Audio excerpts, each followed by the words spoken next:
How's it going, everyone? Good afternoon, good evening, good morning. This is your usual looking forward to listening to my podcast on your way to work. Welcome in. Let's just get a couple things set up here. That's working. Check. Check. Check. All right. Awesome. Well, we are rolling here. Welcome back, everybody. This is the Simple Society podcast. Thank you guys so much. If you've been watching and tuning in consistently, or if this is kind of like a first-time thing, welcome. This will technically be our 6th show so far, and I've had a lot of great guests on so far. We have another one coming on today. And again, just thank you so much for all the support that's kind of been provided. I know that some of these have been longer, some of these have been shorter, but hopefully, as you're listening to some of them, you take away some fresh ideas or some new perspectives from things, and we can go from there. So, our guest today, awesome individual. Didn't know him too incredibly close while we were going to the same high school, but kind of through other people got to know each other a little bit. He's an all-around great guy. He works here in the community. And I think he's going to be able to offer a lot of great perspective, just into a lot of different areas of everyday life. So with that being said, I'd like to welcome on Robby Boatright. Thanks for coming on, my man. How you doing? Good. Good. You're going to feel really official here with the headphones and the mic. I tell everyone this is a special feeling that you'll only get coming on my podcast until you go on a bunch of other people's podcasts, which will be coming. Yeah, that feels nice, huh? Oh, yeah. That's official. Yeah, that's official. Cool. Let me check. Oh, that's all working. Cool. So, welcome in, man. How you been? Been great. Yeah? Been doing good, man. Good. Can't complain. I know it's been a crazy year for a lot of people, but honestly, I feel like it's been a good year for me. So that's awesome. I mean, that's like something that I've talked about a lot with a lot of people. It's like there's a lot of silver linings. Like if you look back, you're like, oh, dude, this year wasn't all that bad. Mm-hmm. Like a lot of things sucked. But you got to be able to look on the bright side of certain things. So, exactly. I love that. So let's just get everything kind of kickstarted here in the most philosophical way that I can ever ask people questions. Who is Robby Boatright? Just tell me a little bit about yourself. Okay. Where you grew up, what you're doing now, stuff like that. Yeah. So I'm just a guy, man. Honestly, you're nice and humble. As that is, man. I'm just a guy. I was born and raised here in Fresno. Went to, River Bluff Elementary. Mm-hmm. And went to Liddell. I went to Rio. I think you were at Rio too, right? Same. So, yep. Did my first 2 years of high school at University High School. I didn't even know that. Really? So I did my freshman sophomore year at University High School, and then I came to Central High School junior senior year. So graduated from Central in 2012. You're gonna date yourself. 2012 now, so I feel like I'm old, man. So yeah, graduated in 2012. Went to all the community colleges in town, and then ended up transferring to UCSB. So I went to UCSB for a year. Came back to Fresno State. Graduated from Fresno State in 2017. And then now I've been working in my current job for the last 3 years, since 2017, since I graduated. So dang, there's that. I worked, let's see, what have I done? Actually, my first job was refereeing soccer. So, I remember that. Yeah. Dude, so there you go. I used to ref soccer. I've worked in restaurants. I've worked in warehouses. You've quite literally done it all. Did you just say you're a normal guy, but you've been to multiple high schools, multiple colleges, graduated, multiple jobs. That's pretty impressive, honestly. It's just, I don't know. Just takes where life takes you, man. Yeah. So there's that, and then let's see some of the other things. Recently picked up soccer. There we go. Well, following soccer. English Premier League. Yeah. So there was a guy that I went to college with that was a huge Chelsea fan, and so I kind of his Chelsea love rubbed off on me. So now I've been following Chelsea the last couple of years. I know you follow Liverpool, right? Yeah. So was that at UCSB that you picked that up, or was it here in town? No, it was actually here in town. Really? Yeah. So that's kind of been like a new thing Yeah. to follow, especially since my 49ers have been pretty horrible this year, and the Giants as well. Yeah. So Oh dang, in you baseball, got so like a double. it's not doing well. So Yeah. and then even Chelsea's in a little bit of a rut right now. So there's that. Yeah. But you got options. Yeah, Multiple people to support. Dude, hopefully because like they have a huge supporters group here in town. Like hopefully when, well, we can look into that. But they have they definitely have like a supporters bar that they go to, which obviously isn't available right now. But hopefully when everything kind of starts on back up, they have, I don't even remember what their location is. So we're gonna have to look. But I think I've seen him, the guy that got me into Chelsea. Okay. I've seen him post there. Yeah. Before. It's, I mean, that environment, it is. it's so cool to go. Cause like I used to go to the Liverpool one, which was Strummers, and you'd go there 5 a.m. and you just walk in and you're like, people have been there for already like an hour. Yeah. And you're like, okay, they're serving breakfast, and it's crazy to see how many people like really love it. You know, it's really cool. Cause like even, I mean, I played soccer and watched soccer all my life, but then, I mean, kind of like you, like I wasn't like down to wake up at 4 a.m. to watch games until like, you know, I got older. I would have never done that when I was 10, 11 or 12, but no, that's awesome, man. That's super cool. Speaking on like 2020, like what is like one of the biggest things that 2020 has taught you or kind of opened your eyes up to? Like, what do you see? What did you take from that year? I'd say the power of social media. The power of media in general. Yeah. Really. You can kind of see, I mean, this past year has really seen, I think, how much media and social media can really divide people. So there's that aspect of it. Also, 2020 has taught me the home buying process. I know we were just talking about that. Yeah. We're going to be neighbors soon. So yeah, dude, that's crazy. There's that. That's obviously something I didn't know about, and taught me kind of a lot of adulting things. In a way, you grow up fast when you look at 100-page documents, right? Yeah, and dude, you're signing your life away, and so just that. I love that. Speak on the social media thing. Like, what was there anything in particular that you saw, or like a given moment where you were like, okay, this like either I don't really like what I'm seeing, or this isn't being portrayed properly, or like what is your like? Was there a moment that you had during that past year? So I mean, obviously I work in law enforcement, so the stuff that you see on social media that portrays, you know, certain. I know we'll touch on this later, definitely. But just that. I mean, some of the stuff that I've seen surrounding that, some of the stuff I've seen surrounding, you know, politics and that sort of thing, and even now with, you know, the whole Capitol Hill thing and just the stuff that's all been before that, you can see how much influence media and social media has on everybody and everyone, and how that can kind of steer thoughts a certain way, steer actions a certain way, and so it's been pretty eye-opening, I'd say. Yeah, no, I completely agree. This is something that I don't know if I can't remember if I've said it on here or if I've just like said it in one-off conversations with other people, but like if I go back to a time where like I didn't know what it was and my parents or someone said never use it, like you don't need it, I wish I would have listened to them, honestly, because like there's a lot of good things that social media can bring, but I mean, like in general, if I was looking at it pretty objectively, well, I guess it would be objectively, it'd be subjectively because it's my opinion.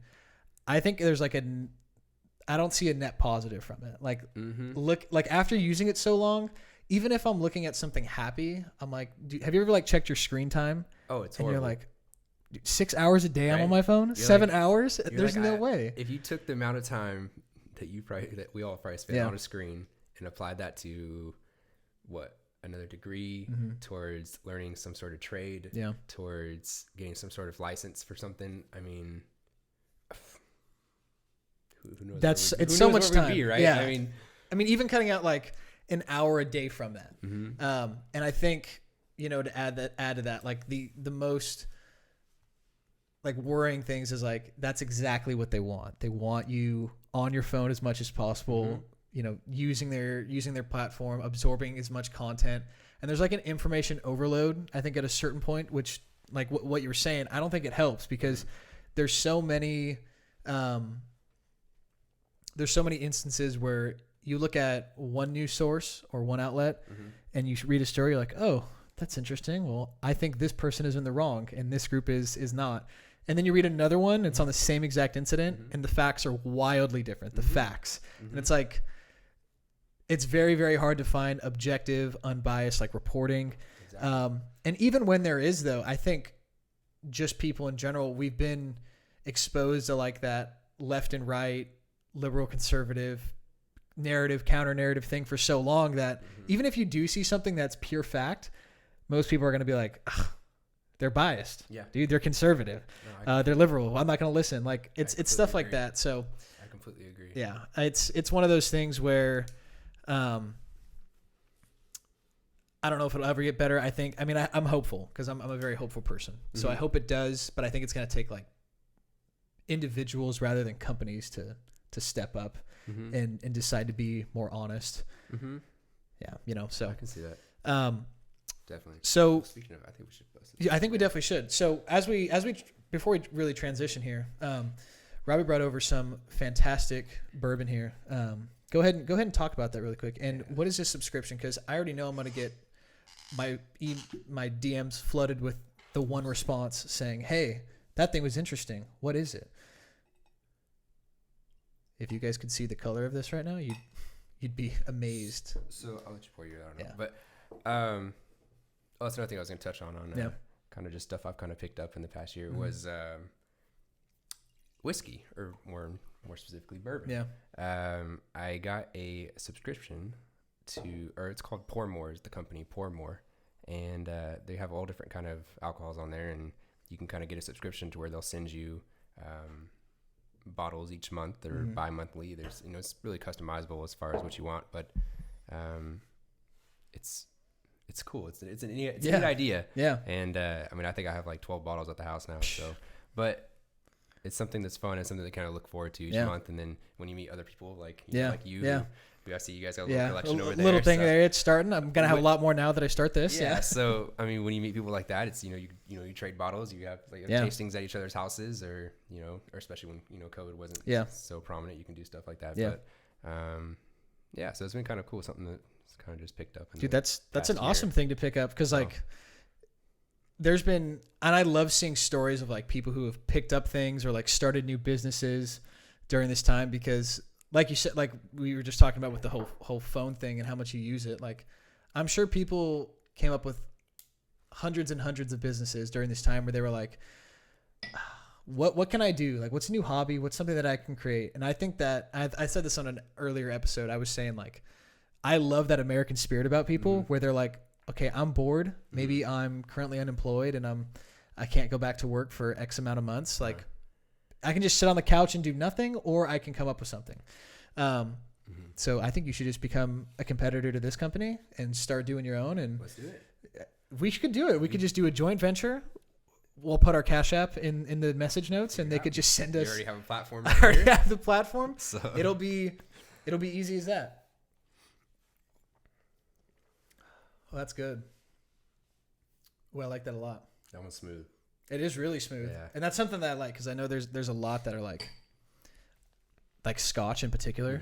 Dude, when you drink Scotch, it's like you have to kind of sip it. At least for me. Yeah. Maybe I'm still fairly new and I'm not old enough yet. But when I was like, I got my dad a bottle of Lagavulin, which is like some I think it's Scottish or something like that. Exactly what you're talking about. And the first time I even opened it, it smells like gasoline. Yeah. Oh, dude, this. You're like, I'm not putting that on my body. Yeah, this is not gonna go. And then I tried it. I'm like, the aftertaste was better than the actual taste. It was like one of those things, but really just something you'd have to get used to. But no, I think that's an awesome idea. So my brother's into Scotch. Is he? So he's got a little Scotch collection going in his house. So yeah, we. That's not something you could just pound though. No, or even take a shot of. Yeah, he doesn't. No, he sips it, but it's definitely you start to taste the real differences in Scotch versus like whiskey, especially like a sweet whiskey like a bourbon is generally has sweeter notes to it. So yeah, it'll put some hair on your chest for sure. Oh yeah. So moving on here, so we're kind of going back to just like your upbringing a little bit, being that we both went to Central, and actually you went to a lot of different places with your whole educational career. What do you think it is about whether it's Central Unified or maybe just the Valley in general? Like, what do you think about that diverse population that you were exposed to? Like, what effect do you think that kind of had on maybe your career path or your friends or stuff like that? Yeah. So I think diversity is something that's important in all aspects of life, right? It doesn't matter really what you do, what you involve in your life, but diversity is always important. Obviously, going to Central, grow up in Central Unified Schools as well as the demographics. Our populations that we grew up with are so diverse. Yeah. And you learn and also spend time with people that didn't grow up the same way you grew up with, right? Yeah. Came from broken households. Yeah. Didn't have both parents. Maybe they got raised by grandparents. Maybe they got raised by aunts and uncles, that have, family members that have been impacted, or family that's been impacted by drugs, by gangs, by violence, by, addictions. Yeah. You see it all. And so, I mean, that's obviously kind of actually part of the reason why I left UHS and came back to Central, is just I missed the diversity for one. Yeah. I missed sports also. Yeah, that's a huge one. Yeah. But then I also just missed like the people I grew up with, and just how normal they all seemed compared to maybe people at UHS. Or I don't know if you ever. I mean, you probably haven't. I knew people that went there. Yeah, I can conjure up an image, and that's not a bad thing. No, it's not just at all. Not what you were. It's not what I was accustomed to. Yeah, exactly. It's not what I grew up with. Exactly. And so to me, I felt out of place. Yeah. Exactly. Okay. Yeah. Right. So no, definitely extremely grateful for growing up in Central Unified Schools. I know a lot of people probably wouldn't think that, or wouldn't say that, but I think it obviously has shaped us as adults. Yeah. And how we kind of carry ourselves now, or how we interact with people now, for sure. Yeah. Now, as far as subject matters taught in schools and how well it's taught, and that whole thing, and how big class size. I know you know all about this now. I do now. Yeah, I do now. So I do indeed. How big class sizes are, how it's just it's a mess. Yeah. But that's that could be a whole other topic. Yeah. So there's definitely, like, every district is always going to have things to work on and to find and to to try to fix, and a lot of the time it's just like a lot of those take time and funding, and confident that that'll come in. But I agree, it's just like my whole educational career, whether it was growing up and going through Central Unified or going to Fresno State, I think just being here in the Valley was like so beneficial. And it's like not a dig at like people who are it's a little bit on the dig of the people who are like, I'm leaving Fresno and never coming back. I hate it here. Yeah. I don't like when people say that at all. Yeah. Because I love it here. Fine, you have your opinion, but I think it really like helped me kind of shape my worldview and how I look at things, and how I want to go about treating people, and recognizing that my interests are not the only interests that matter. Like, there are other people who are going to be, like you said, brought up in much different situations, have a much different perspective on how things should be done. And honestly, I think that's great. I don't think there should be any one group of people who are making all the calling all the shots and doing everything like that. So I completely agree. I love that. So speaking on like your educational career as well, as you go down, how did you kind of transition from what you were studying at Fresno State or in college to kind of what you're doing now? Because it is definitely different, right? It is. Okay. So I originally started school as an economics and accounting major. Oh, no way. I didn't know that. So I was economics accounting at UCSB. Okay. Once I left there, I came back to state and was an accounting major. I realized how horrible I was at accounting. At least you're honest with yourself. And so I switched to finance. Okay. And so I graduated with a finance degree. Now, my end goal was always to work for the FBI. Gotcha. Investigate white collar crime. Yeah. So that's kind of why I originally started on the accounting path, and then went to finance. That's awesome. As far as using my degree and what I do right now this second, I don't necessarily use the subject matter. Yeah. But the skills that you learn throughout your education is what you do use, right? So your critical thinking skills, your reading and writing, your teamwork skills, your communication. So all that kind of stuff's underlying. It's not necessarily the subject matter that you studied, but it's definitely skills that you work on, and skills that you build and apply, develop, right, throughout your college career. So that's stuff that I do use every day.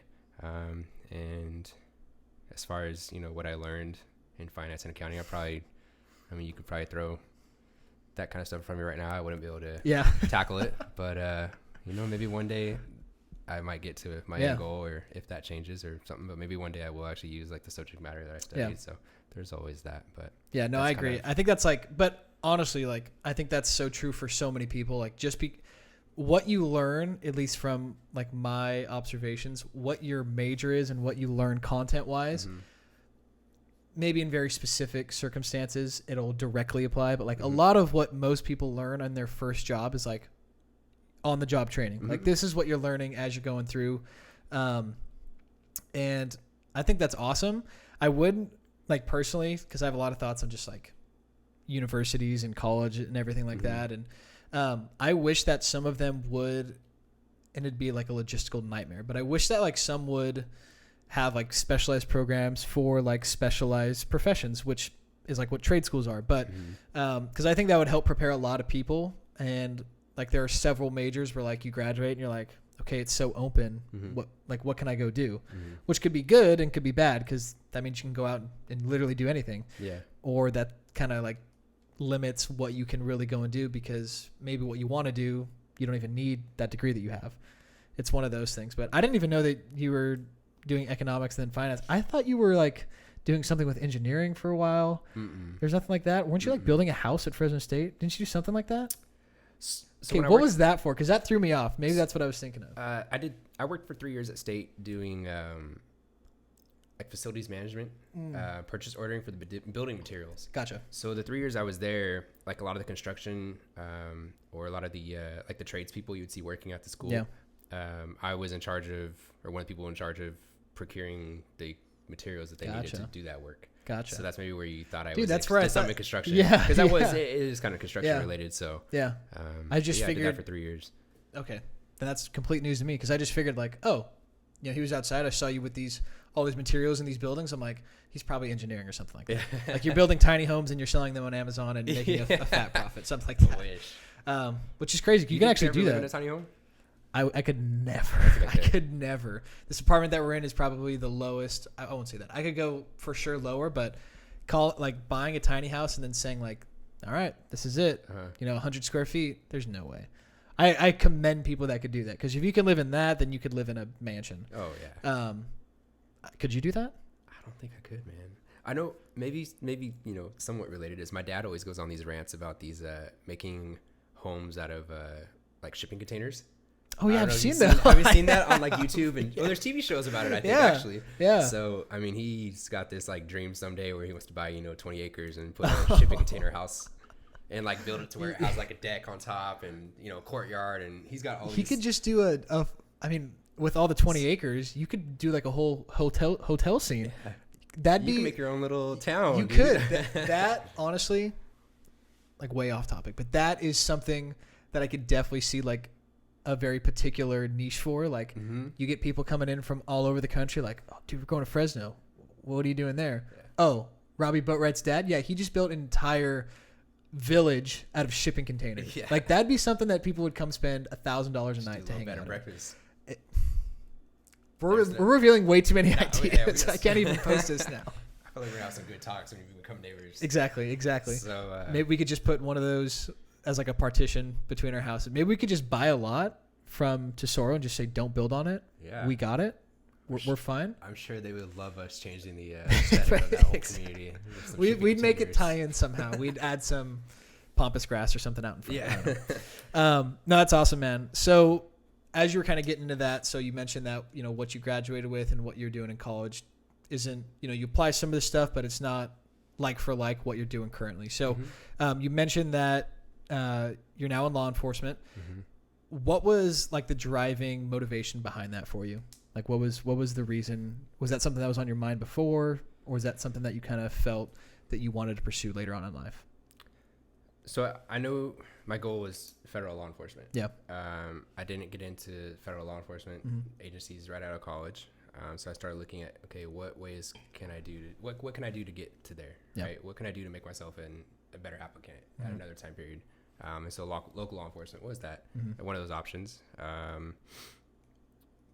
So that was part of it. Also, I bit of an adrenaline junkie, and if any of you guys have ever, well, I mean, live PD might be somewhat close, but it's really not. Yeah. If any of you guys have ever been on a ride along, which you'll see how your adrenaline kind of goes up and down for a full 10 hours. Yeah. And so there's that part, but also I get I get bored pretty quickly. So I feel like I always need kind of a job that was kind of ever changing, ever changing, or kind of different dynamics. And I get to interact with a lot of different people and meet a lot of different people, and so that's something that was always appealing. And then also the community service aspect of it. My mom growing up, my mom's worked in education her whole life. She's been a teacher, she's been a community servant, and the impact that she's had on her students and just the people she's worked with over the years is something that I admire, and something that I kind of look for in a job as well. So there's that. No, that's awesome. You need, and it's so, I mean, hopefully people can read through all that. He's very passionate about his job, which I think is huge, because like there are a lot of people, and even in those professions that you're in and even that I'm in, like there's bound to be people who aren't as passionate, and like they're, whether they're just doing it for a paycheck, or whether they're just doing it because it kills time or whatever it is. I think it's really important that no matter what you do, like you do it because you want to, and because you're passionate about it, and you're also serving like some other purpose with it. Like it's not self-serving. Like the whole community thing I love, because regardless of what position you're in law enforcement or education or the medical field, like whatever it is, like I love that people have that outlook on it, because it's so selfless in a way. It's like I want to give up either my time or my skills so that I can help better the future population, the youth, middle-aged, older people, whatever. So that's awesome. Have you found that as you've kind of gone through your career so far, which you said has been about 3 years, has there been anything that's kind of like tested that for you? Like, have there been moments where you're like, man, I don't know, maybe like this isn't for me? Did you have any moments like that? Absolutely. And so obviously as a police officer, before you are released on your own, right, you go through training and field training. So you're assigned to field training officers. There's obviously some rough patches in those moments where you're like, wow, do I really want to do this? Right. I remember my first day in my second phase. So it's generally divided like first phase, second phase, third phase, and then like your solo period. And then if you pass all of that, then you get released on your own. So my first day of second phase, this is my 5th week on the job. Get out of briefing, get into the car, pull out of the parking lot, and there was a triple shooting down the street. Jeez. So, I mean, stuff like that doesn't bother me quite as much. Obviously, getting to the job, especially in this town, you're going to see some. You're going to see some pretty messed up stuff. Definitely. But just kind of going through the stress that puts on by a field training officer can obviously kind of make you rethink, like, wow, do I really want to do this? So there's that. But then there's also a lot of times we feel like we arrest the same people over and over again. We feel like we are dealing with the same problems over and over and over again. You kind of feel like you just keep going in a circle, right? You kind of feel like it's just a cycle. And a lot of that doesn't necessarily have to do with, I mean, it kind of has to do with the laws in place. Kind of has to do with the politics in California. Has to do with our jail and prison systems, right? So there's a lot that goes into it, but it can be kind of frustrating when you might go arrest the same person for the 8th time this year, and you think about how much time you've spent on reports, how much time you've spent testifying in court, how much for time the same thing for the same thing for the same person, right? And you kind of feel like, well, what am I doing, right? Like I'm literally just going in circles. And so that part of it can get kind of frustrating, right? Definitely. Also, just kind of the negative image that I think law enforcement has gotten this past year, and how the public treats us to some extent. Obviously, it's not as bad here in Fresno or in this valley, really. We do have, I think, more support than more people that don't support us, but it's still there. Right. Definitely. So that can get kind of frustrating, and kind of like, why. That's frustrating. I mean, it's hard to keep on going when, like, and like you said, I mean, I guess you're kind of lucky in that way that you still have, a strong support basis, which I think everyone really should, but, people are going to feel how they want to feel based on, what they see or whatever it is. Some justified, some not unjustified, may we add. But, I mean, like I was seeing stuff, especially all through last year, like I don't know the exact figures, but I'm sure there's like a record number of law enforcement who are just like, I'm done. Yeah, like it's been such a hard year. And like not only because we have to continue on with our regular duties, but also like maybe the support isn't there, whether it's from actual officials or from the community. So no, I can imagine that being that could weigh on you for sure. Definitely. And that's something I'll probably touch on a little bit later. Yeah. In one of the other topics that we'll probably talk about. But definitely, there was certainly, we've seen kind of a mass exodus, as you can call it, across the country. Yeah. So. Yeah, no. And hopefully we can come up with solutions to remedy that. But like you mentioned, like, what do you think one of those biggest misconceptions are around law enforcement and what your job is? Maybe not only, maybe you can break that down into two parts, like maybe in general, and then particularly based on like the last 12, 14 months. I really think that people don't have an idea of what we do every night, right? Mm-hmm. They don't really know what policing is. Yeah. What working law enforcement is, right? So I think they think that, and I could be totally wrong, right? Yeah. But yeah, they think that maybe we're just out riding, just looking for criminals, right? Yeah. We're out looking for people to criminally profile, or, you know, we're out trying to catch a car burglar, and that's what we're doing, you know, going through people's neighborhoods. Mm-hmm. Like I don't think they quite understand like why people call police. Yeah. The calls that we do show up to. Yeah. The houses that we do walk into. Mm-hmm. The people that we do deal with. I really don't think they have any sort of idea. Mm-hmm. And that can be kind of frustrating. I've had quite a bit. Oh, there's been a couple people that have, you know, hit me up on Instagram. Instagram is the only platform I have, but they've hit me up on Instagram and just said, "Hey, what's your thoughts on this?" And you get to talking with them, and you're like, "Wow, they really don't quite realize what we do." What you do. And so I think that's definitely part of it. Yeah. What was the second part? I forgot. Like maybe more in general with the last 12 to 14 months. Yeah, Sorry. yeah, the last 12 to 14, yeah. I think that kind of, I feel like that kind of answers that answers as well, it too, right? yeah. It's really kind of unrealistic, or people kind of have unrealistic expectations of how we do our job, and also don't quite understand what we do every night. Yeah. What we see every night, the reason why people call police, right? Yeah. In the first place. And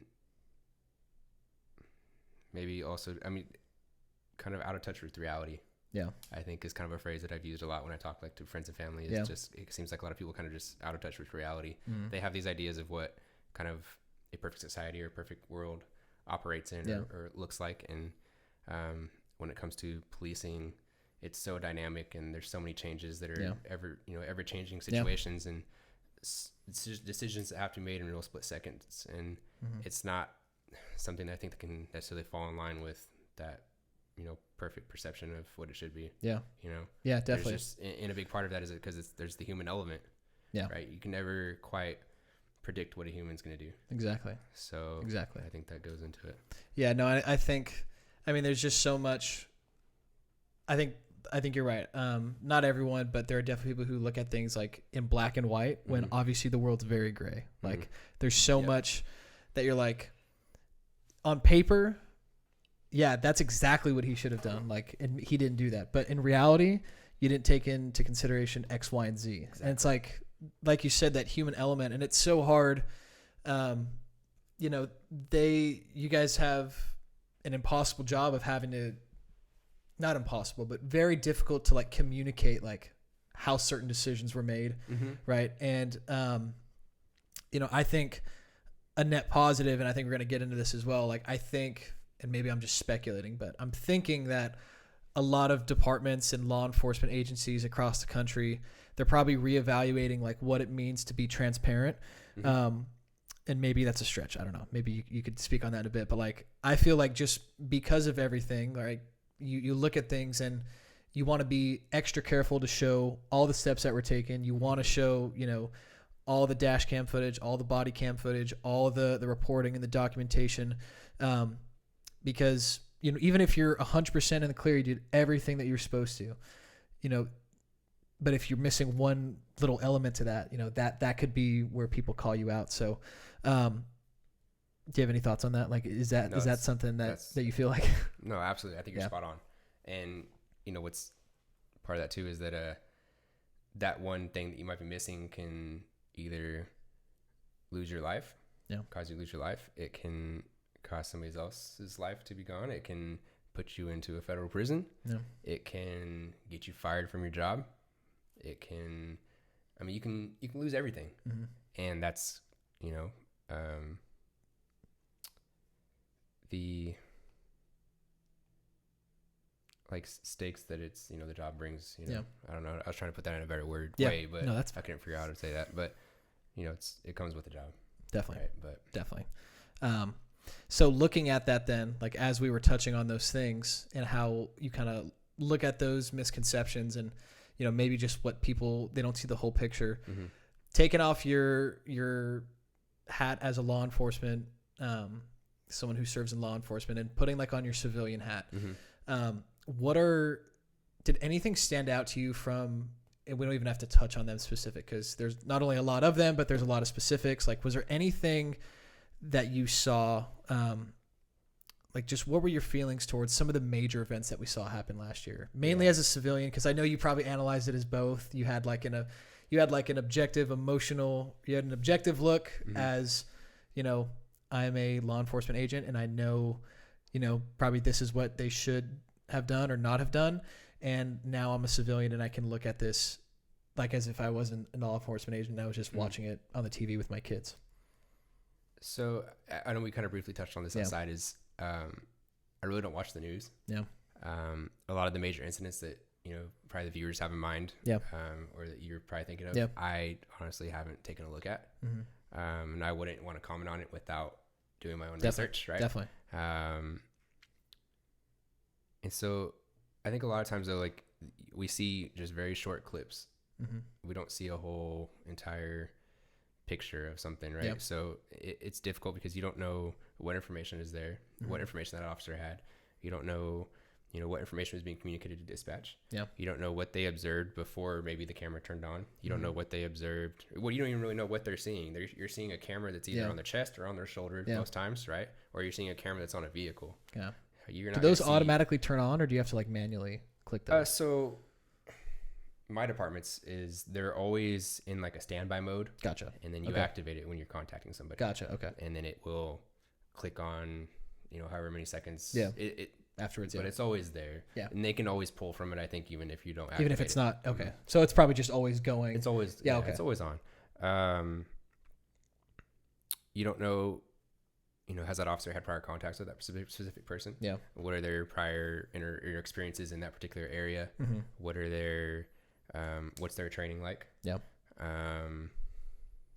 There's just so much. There's so much that goes into what you guys and what people were seeing, you know, in these short clips where they start condemning, you know, officers and law enforcement and say, hey, he did a horrible job, he should be fired, you know, that sort of thing. And or just, you know, hey, that person should be in prison. There's and don't get me wrong, there are some really bad decisions that have been made this year, but there's also a lot more that goes into what you're seeing that you're not seeing. Definitely.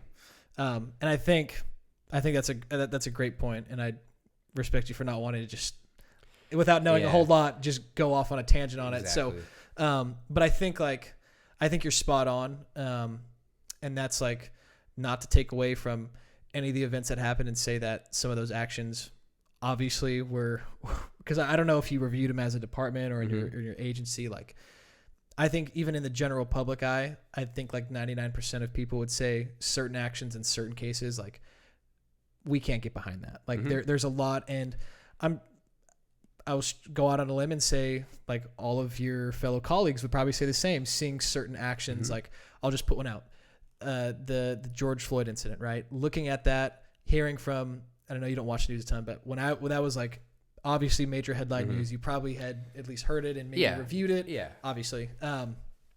But I saw law enforcement agent after law enforcement agent, whether it's national or local news, saying like, you know, we have certain policies in place and this guy didn't execute those properly. And he was without a doubt doing something that he should not have been doing, and it led to the loss of a life. And again, I don't know that many people in law enforcement. I'm hoping to get some more on. Like, honestly, it'd be amazing. I just don't think that there's a lot of people who would say, no, he was justified. He did the right thing. in that particular one. But again, that's one instance, and there are several others that are maybe a little less ambiguous. Yeah. So, no, I definitely agree, and I think that's something that, you know, we're gonna have to work on as a society and in law enforcement, working together to make sure that we are as transparent as possible. And unfortunately, that kind of feels like it'll be a lot more burden on you guys, because it'll be you guys having to do more work, you having to make sure that you're doing all your reporting. But I think at the end of the day, that would hopefully be like a net benefit to society, because then they would see, and I think that would restore people's faith in law enforcement who maybe it's a little shaken right now, if they could see like whether it's local or regional or national coming out and trying to really make that effort to show, you know, we still have to do our job. We're not going to, you can't just stop doing your job. Like, you're not just going to go and sit at home and let crime run rampant and, you know, people do terrible things. But I think, and hopefully that's the direction you guys continue to move in, like, this is what we're doing. Look at all the footage, and then we'll let, you know, a third party make that decision if they need to make too. You know, so anything else on that? Any other thoughts? No? Cool. That's good, man. So what are some, kind of given that, like, either what are some of the policy changes you'd like to see introduced in your profession just generally, or what are some of the things that maybe in your personal line of work, in your department, that you've kind of seen maybe change as a result of some of these things? So I don't really know what I would want to see kind of implemented, but definitely some of the changes we've seen is surrounding use of force. Gotcha. Right? And so use of force is kind of the umbrella term for any sort of force that you see used. Every department has a use of force policy, and every department has a use of force procedure. And so the terminology and there's also laws. There's been state laws that have come out regarding use of force by law enforcement. Yeah. And so the terminology in that's definitely something that's been kind of changing the past year. It's going from like objectively reasonable to reasonably necessary. Yeah. Right. So that's actually a huge. There's a lot of. That's a huge change of terminology. Honestly, it is. It's one word from reasonable to necessary. Right. So there's still a lot of gray area. There's always gonna be a lot of gray area, but I mean, just certain terminology like that, where it's like, wow, you know, you kind of take a step back and you're like, okay. Does that worry you at all, just in the wording? Because I mean, even right there, because I caught that, but like if you just wrote that down and gave it to people and said, all right, look over these new rules, what do you think? Some people might catch that little change, but I caught that right away, obviously because I'm super smart. And I was like, okay, well, if I was a law enforcement agent and I had to put on your shoes, I would have to like stop before I did anything and think, you know, I'd have to think about that now. Yeah, so it's definitely kind of changed the way I know I at least approach things. And same with, I think, most of the people that I work with, where we're constantly thinking about the repercussions for our actions, right? Yeah. And not even if we think that we're acting in the complete right, even if we don't think that we're doing anything wrong, how would somebody else perceive what I'm doing, right? How would the lawmakers or the people that made that law, how would they think? You know, what would they think about what I'm doing, right? How would, if I goes to court for something, if I end up on as a you know, defendant in a jury trial, 7 people that could be 7 teachers, right? Yeah. Or, you know, how big the jury pool is, right? 11, 12, I forget how many is on there. But what would they think about what I'm doing? Would they think that that's necessary, or would they think that that's not necessary, right? And so you kind of have to take a step back, and I think your reactions to people are almost kind of a little delayed if you do have to go hands on with somebody, because you're like, okay, is this worth it? You're thinking while you're doing is this necessary, right? Is it better just to let this person walk away and just write up a report and say, hey, they're wanted for this? Yeah. Right. We've had a couple different situations this year where we've, as a department, or I don't want to say that, but just departments in general, I think across the country have walked away from really potentially dangerous situations instead of ending up in a confrontation. Gotcha. And I think that's definitely changed from years past. Yeah. Just because the departments don't want the blowback. Yeah. The city leaders don't want the blowback. Yeah. They don't want to end up on national news and all that sort of thing. Yeah. So it's definitely kind of changed how departments have approached those sort of situations, and also how individual officers have as well. Yeah. And it's honestly kind of scary. Yeah. Right. Because somebody that doesn't have the training that I've had, that hasn't seen what I've seen, hasn't experienced what I've experienced, could possibly be judging if something that I did was necessary. Yeah. Right? And that's where it's really hard, right? It's like, I know that this is still like it's a step away from civilian life, but like in the military, like they have special military like proceedings, and like if something that you did in the military was deemed as like right or wrong, like maybe you have to go to, I think it's called, is it court martial? Like you actually go to trial. So like you go there. That could be totally wrong. I need to look that up after. It's like their own court proceedings for military. Exactly. And like, at least in that case, you have individuals who, at least know the scope of your work enough to where they can make those informed decisions. And I love that, our justice system in a lot of different ways could always use work and definitely needs reform in certain areas. But like, I love the fact that you will get an impartial, unbiased group of people. But I think there are, that is potentially a risk where if you're changing that terminology and then you do have to act and you believe that it's truly necessary, there could be 5 out of those 7 people who don't agree. But you could have, if you ask 100 out of 101 of your colleagues, it's like, so that I imagine that's like a hard thing to kind of juggle as you're working. It definitely is, right? And I think that's also part of the reason why I think people kind of aren't going towards this profession right now, especially with the climate that's surrounding it. And also kind of why a lot of kind of the guys maybe at the tail end of their careers have chosen just to retire early, right? Because they're like, why am I going to potentially risk everything I've worked for in a climate that's changing not in our favor? So, hey, I'm turning my stuff in. I'm going to enjoy retirement a little bit early. Yeah. So that's part of it. Yeah. And like on that, how did you feel going through like your hiring process? Like you said, there was a lot of people really just across the country kind of leaving, right? Because, they don't want to put up with it anymore. Maybe they're worried about their own safety, or they just, they don't like the criticism or whatever it is, right? Whatever those feelings are. What did you feel about your hiring process? Did you feel like it was rigorous enough to kind of like weed out people who maybe weren't fit for the job? Like, were you confident in that as you were going through? So I went through it, 3 years ago, and it was a 9-month process. I went through actually my senior year of college. Yeah.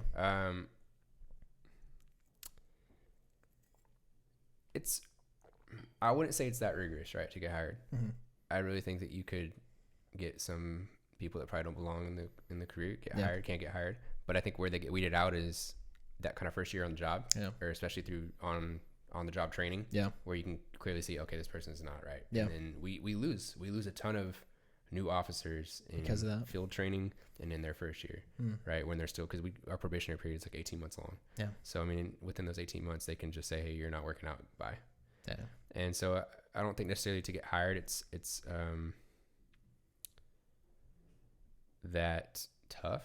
I mean, it is, don't get me wrong. You go through, you have to go through steps. You go through psychology tests, you go through written tests, you go through physical tests, you go through a ton of interviews.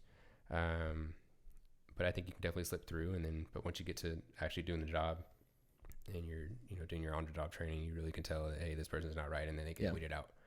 So definitely. And that's like one of those things through the podcasts that I've listened to and other articles, like that's been, and this will kind of tie into our next topic, but like that has been something that I've been kind of curious about, just because I've heard from other people that I've known who were going through that process, like earlier, even like when I was like in the middle of my college career, I took a class with somebody, and I believe he was going into the sheriff's department, and he was just telling me about the process and everything like that. And I was like, oh, I don't know why, but I thought it would have been longer maybe, or whatever it was. And one of like those big things that I've heard as like an argument against, certain officers aren't being trained as much as like Mhm. there are other countries where, their academies are X number of years or X number of months Mhm. compared to what it, means to, or what it takes to become one here. And, I understood that, especially like looking at, I don't know, they're kind of trying to draw, in my opinion, they Mhm. were just trying to look at a correlation and not a Mhm. causation, because they were saying that because the police officers went to their academy for X amount of years that the crime rate was this low. Mhm. And could definitely be a causation. I don't know. I didn't look at it that closely, but it was also in a country like Sweden Mhm. where there's like Mhm. It's less you can't people than compare the United here States to and Sweden. You- than in Fresno. Yeah. So and actually, I mean, the entire process. So I said the hiring process was 9 months. mhm. The academy was 6 months, and the academy can be 6 to 10 months. The field training program was 4 months, Mhm. and there was like a month where we were in like an orientation phase where we were Mhm. doing additional training after the academy. Mhm. So I mean, 9 plus 6, 15 plus 4 is 19 plus 1 is 20. So it really took 20 months. Yeah. If you pass everything with flying colors. Yeah. Before you're on your own on the streets. So it's Yeah. close to 2 years of Yeah. training, really, or close to the process is close to 2 years, not necessarily 2 I don't years think a lot of training. people know that though. They don't. And so yeah, that's part of it. But also, I mean, the crime that's here compared to like the crime in Sweden. a European country that's Yeah. in a better kind of economic or demographics and that sort of thing. I don't really think you can compare. It's hard to compare. Yeah, and it's like very violent here. yeah. I've seen some stuff that probably most people would not be able to sleep at night if they've seen. You know what I mean? Yeah. And I don't know how it's so good that I'm sure you hear it on dispatch when you're working and you hear reports and everything, but like it's so disheartening, and this is slightly off topic, but we're talking about our city here so everyone can tune in. But like getting the news updates from ABC 30 or looking at stuff and seeing just the amount of gun violence and Mhm. general violence that I've seen over the past, honestly, it's been like 6 months where I've looked at it and I've been like, okay, this is terrible. Mhm. I don't remember a time when, and maybe I just wasn't paying attention and it's been like this for a long time, but I can't remember a time where I've seen literally getting an email or an update saying 2 shot and killed, Mhm. 1 shot and killed, Mhm. 5 shot and killed. Mhm. Like how does, like what's going on? Like any ideas, or has it just Yeah. always been like that? So I'll touch on this in the next topic. Okay. Right. Gotcha. But also I think going back to gun violence, right? And also use of force, Mhm. right? Which is kind of the big topic surrounding Yeah. what you see in the political climate and kind of the media around law enforcement. Yeah. Do you know how long it can take somebody to get a draw and a lethal shot on a target? I do not. 2 seconds or less. Wow. I can put a lethal shot on you right now in under 2 seconds, right? You've already put like 2 on me in the time that just passed. So, and people don't realize, I mean, and I don't think people realize that, right? And, Yeah. and just kind of what the damage that a firearm can do. Yeah. Mm-hmm. And not even a firearm, there's all kinds of stuff out there that can do that and can do it in close proximities to people, Yeah. can do it in long distance proximities to people. But, that stuff obviously goes into decision making and how officers approach certain situations. Mm-hmm. And kind of, what we've seen, how destructive we've seen that kind of stuff, Yeah. right? I mean, there was, I try not to be too gruesome, right? But Yeah. we've seen some stuff this year. Particularly, there was a shooting where a guy was hit. I was doing CPR with my right hand while plugging 2 bullet holes with my left hand. I was doing compressions with my right hand and plugging 2 bullet holes with my left hand. Right, and so we see what a firearm can do to a person's body. Yeah. And that definitely affects how we approach certain situations Yeah. or approach potentially violent situations. Mhm. And so I don't think people quite, I mean, they might see it in the news, but they don't quite realize, hey, Yeah. we're the first people in there. Yeah. We're people that are trying to, we're trying to save people's lives. We're seeing the carnage Yeah. left behind by violence and Yeah. by firearms. And it absolutely affects how we approach certain situations. Definitely. So, And I mean, I know just in general, Fresno has kind of had that rap of being like, at least in certain areas, like it is a violent town in Mhm. certain respects. But like, I don't know, just like I said, these past 6 months, the number of shootings and killings, like not even with, law enforcement, just like people, regular people who have a disagreement or they, they're at a party and someone gets shot and killed. It just seems off the charts for me. Mm-hmm. Like, is that something that you guys are able to like statistically see like on a graph? Like, has it been like this and I just haven't paid attention, or is it like, has there been an increase? No, this past year has been horrible. Yeah. For our city and our county, especially compared to prior years. We have, the different categories for crime, and you say, hey, this crime's up, 34% this year. This crime's up 84% this year. This crime's up, 62% this year. We saw an increase in this, an increase in that. It's definitely been a horrible year. Yeah. It's definitely been a horrible year. What's gone into that? It could be a little bit of everything, right? I think it could also be, the political climates, the perceptions of law enforcement, and that sort of thing. It's been things like the no bail law, right, in California, that just was releasing people right out the jail doors when you put them, when we book them. It's been a failure, I think, in the rehabilitation of our prison and jail systems. It's been a failure on the part of parole and probation departments. There's so much that goes into it. But this year it's definitely help. been a horrible year. It's been a horrible year. I don't think, like, all those issues that you kind of just listed, all those potential problems, those have kind of been here, right? Like, jails are overcrowded.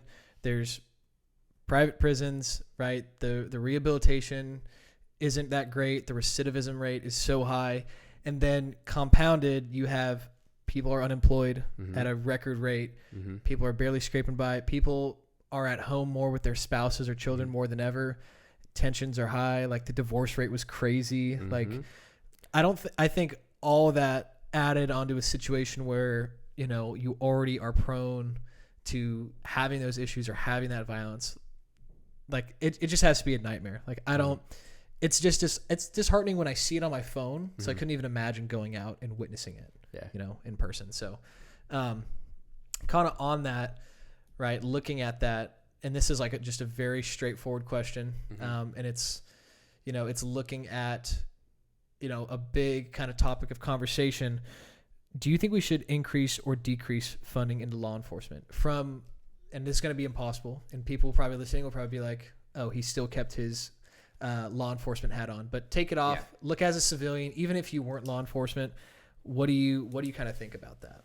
So I'll probably first start with the law enforcement hat, and then I'll go back to kind of some of the conversations I've had with people and what they think about it, right? Definitely. So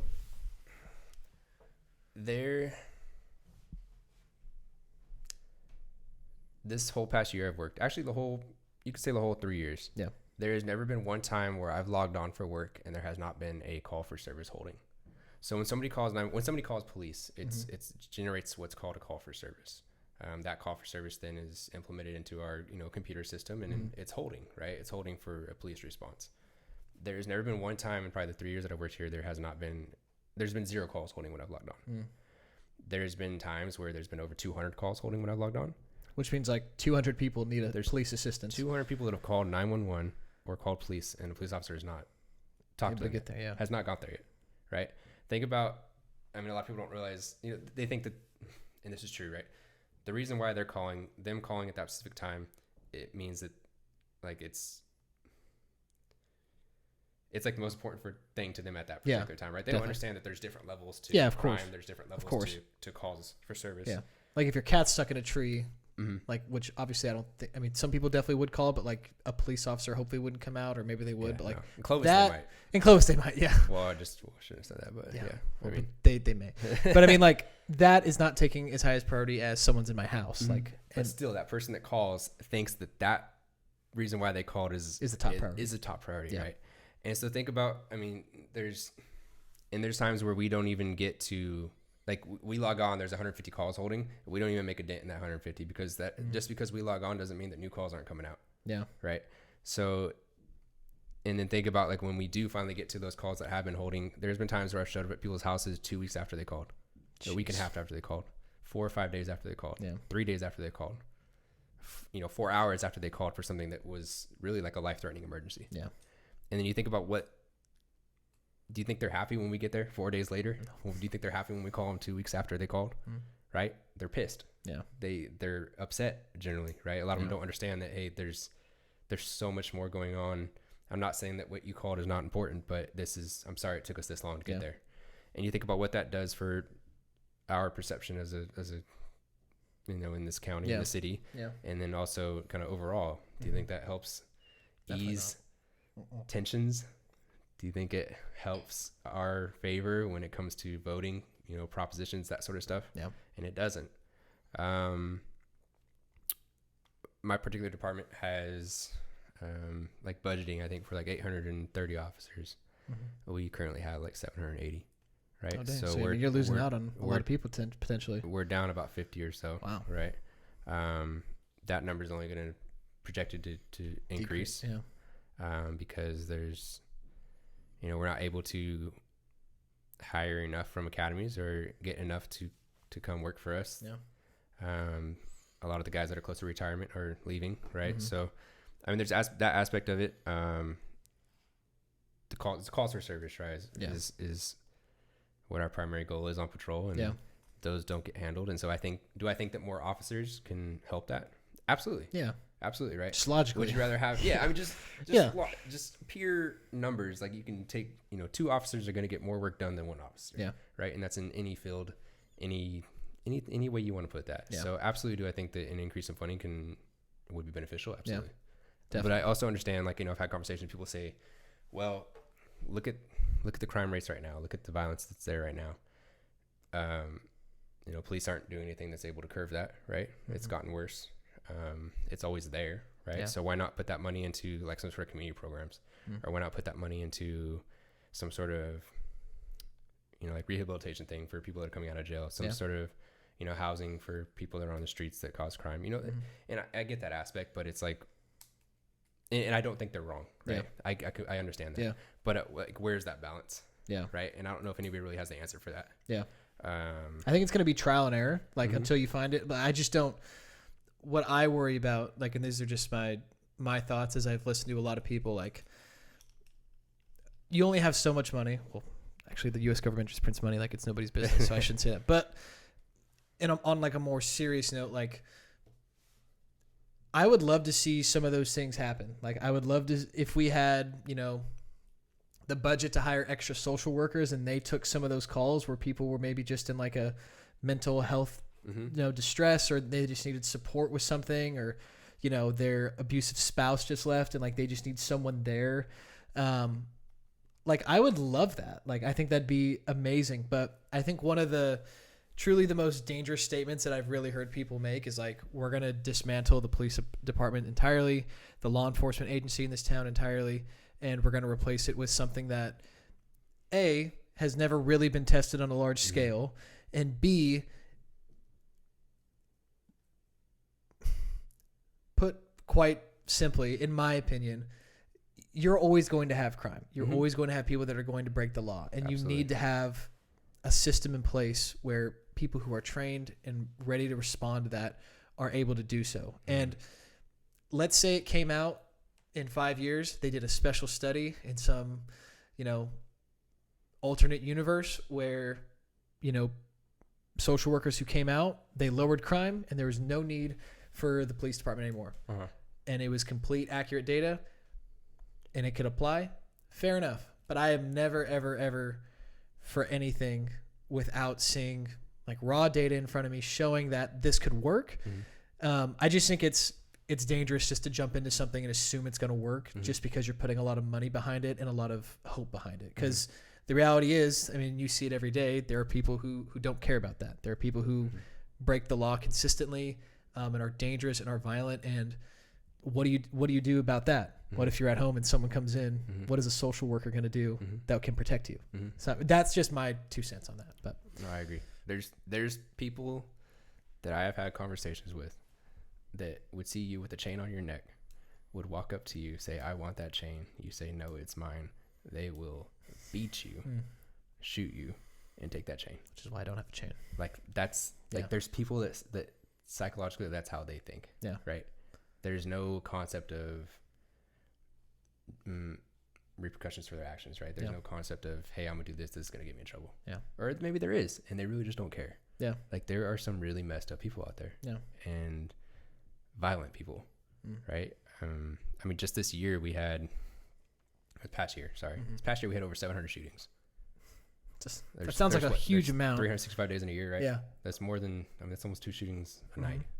And that's not even counting, like, I don't think that number counts like shots into residences or shots into vehicles, like drive-bys or shots into the air, right?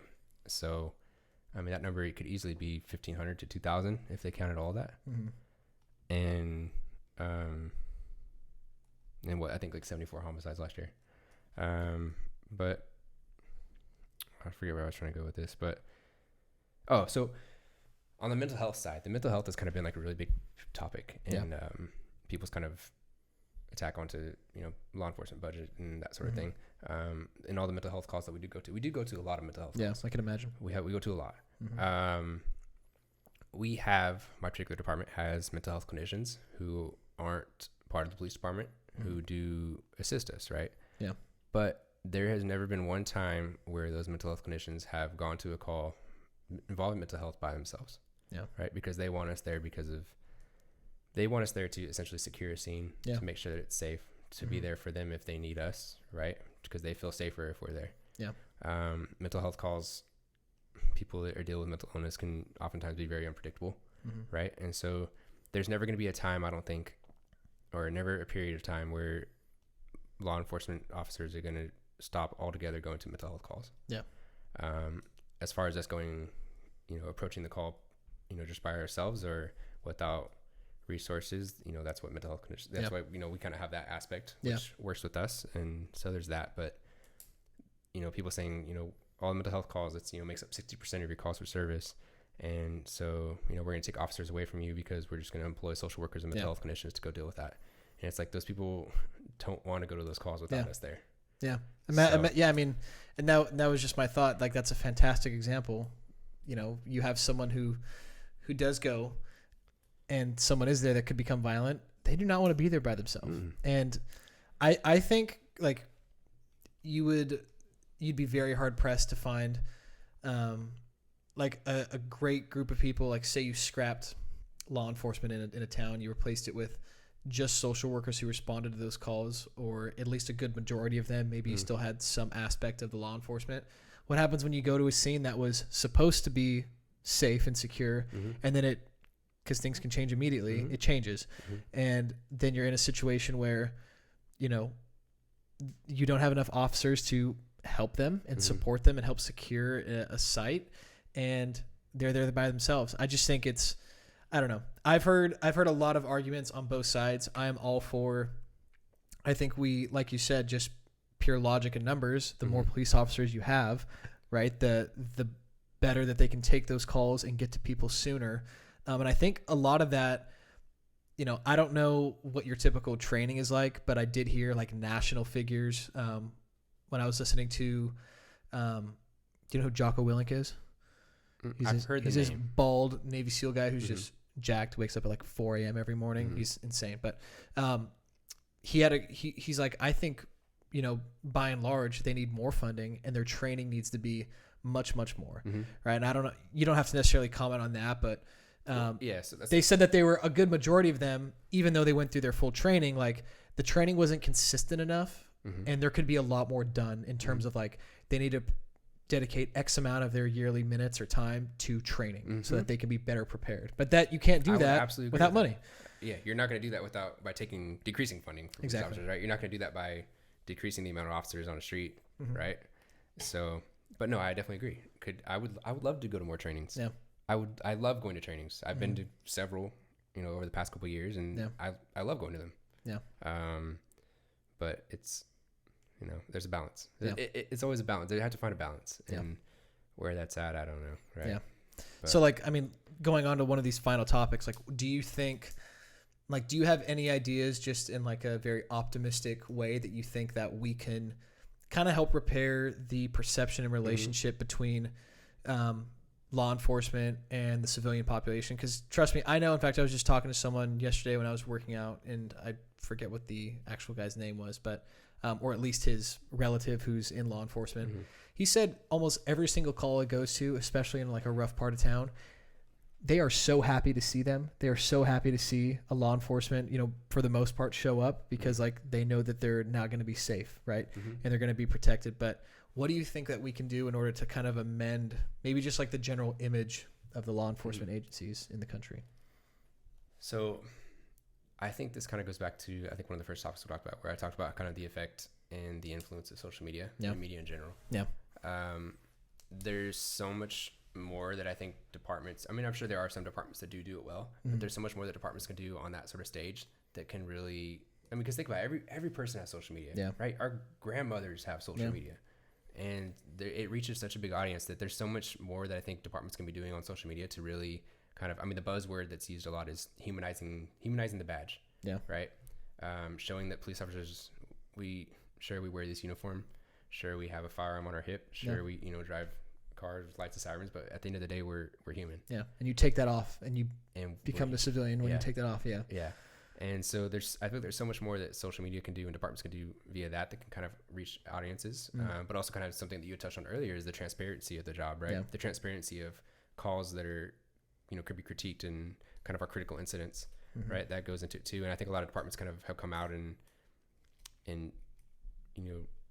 shown that they're going to be more transparent, shown that they want to address, issues like mental illness, homelessness, gang violence, that sort of stuff. And so I think, departments are definitely trying to take the steps the right direction, but I think there's definitely a lot more we can do. And one of those things is social media. I know, like in particular, like we're not officers themselves can't really put stuff out, right? We definitely have like a lot of really strict policies on that sort of stuff. Definitely. I know if you guys follow me, you see that I try to kind of show that we are human. I try to show kind of the lighter side of some of the stuff you see as kind of we're dancing or we're having a good time or we're laughing about something or we're singing, right? I try to show that we are human, that we're not that we're human, right? So I think that's what it comes down to. I think departments can do a lot better job on that front. Definitely. And luckily, one thing, touch that. If you guys have Instagram, you guys can look at Tommy Norman. Is his name. He's a police officer out of Little Rock, Arkansas. And he's got over 1 million followers, I think, last time I looked. But if you take a look at kind of what he's done in his community, it's absolutely amazing, right? That's awesome. And so I think that's something that a lot of departments can kind of model off of, is kind of see what the effect that he's had and kind of try to put some, personnel in those kind of positions. Definitely. I think that's huge. And honestly, as we were talking about money there, that is so relatively cheap. Like you really just need an account and you need to have access to the internet and you can do things like that. I think that's a fantastic idea. And I think that will really go a long way in showing that, cause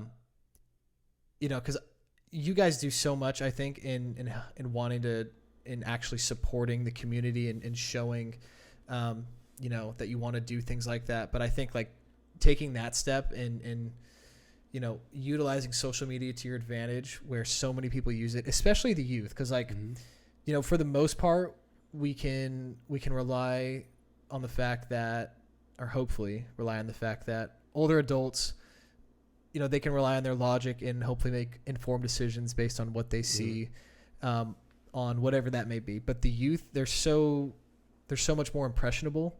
And if you're able to access that and to show them that you don't need to be afraid of us, our job, our sole purpose as law enforcement is to serve you and to make sure that you are safe and protected. I think that'll go such a far way. And whether that's, through that or, putting on special community projects or, demonstrations like the ones that we did in high school where like they would show the car crash. Remember that? Where they would like bring the car and boom. And you're like, oh, I probably shouldn't text and drive or drink and drive. Like that could be me flat out on the hood of a car. I think that's huge. I think that's awesome. And a lot of departments do that stuff, but they don't push it out onto platforms saying, hey, look what we did. Right.